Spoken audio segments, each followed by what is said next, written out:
இந்த நாளுக்கான கர்த்தருடைய வார்த்தை சங்கீதங்களின் புத்தகம் 39ஆம் அதிகாரம் 7ஆம் வசனம். இப்போதும் ஆண்டவரே, நான் எதற்கு எதிர்பார்த்திருக்கிறேன், நீரே என் நம்பிக்கை.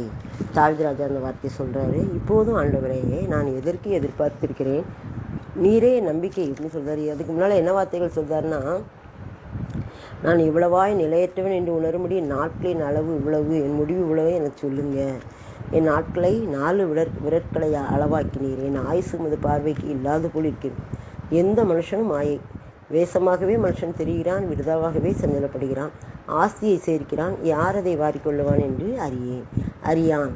அதாவது மனுஷன் உலகத்துக்காக சொத்து சேர்க்கணும், பணம் சேர்க்கணும், இதுக்காண்டி தான் அலைதான். ஆனால் அவனுடைய ஆயுசு நாள் 4 விரற்களை அளவு தான் இருக்குது. வேஷமாக தான் அவன் என்ன செய்தான், தெரிஞ்சுக்கிட்டு இருக்கான். ஆனால் நான் உண்மையே எதிர்பார்த்துக்கிட்டு இருக்கேன். நீங்கள் தான் என்னுடைய நம்பிக்கை.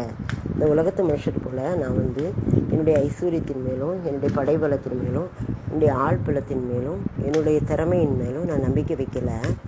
நான் இப்போதும் ஆண்டவரே, மனுஷங்கள்லாம் அப்படி இருந்தாங்க, ஆனாலும் நான் எதற்கு எதிர்பார்த்துருக்கிறேன், நான் எதை எதிர்பார்த்துட்ருக்கேன்னா, நீரே நம்பிக்கை, நீங்கள் தான் என் நம்பிக்கை அப்படின்னு சொல்லி நான் உங்களை தான் எதிர்பார்த்துக்கிட்டு இருக்கேன் அப்படின்னு சொல்கிறார்.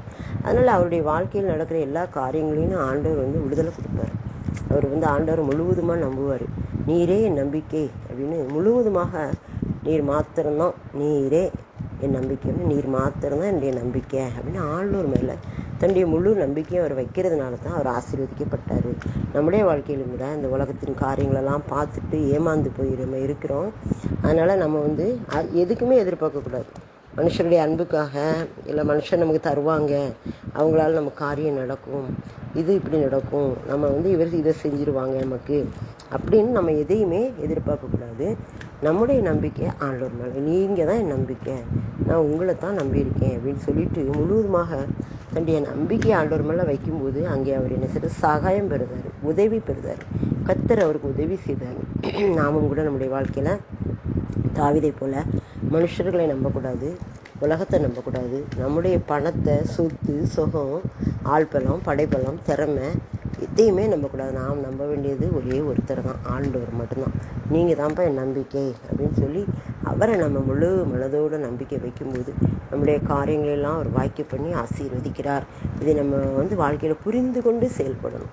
அப்படி இல்லைன்னா நம்ம வாழ்க்கை வேஸ்ட்டாகிடும். அதனால் நாம் அவரிடத்தில் ஒப்பு கொடுப்போம். வீணான வாழ்க்கை வாழ்ந்து விடாதபடி கர்த்தரிடத்தில் நம்ம ஒப்பு கொடுப்போம். அவர் நம்ம மேல் அன்பு கூறுகிறார். நீரே நம்பிக்கை என்று சொன்ன வார்த்தையை கனப்படுத்துவார்.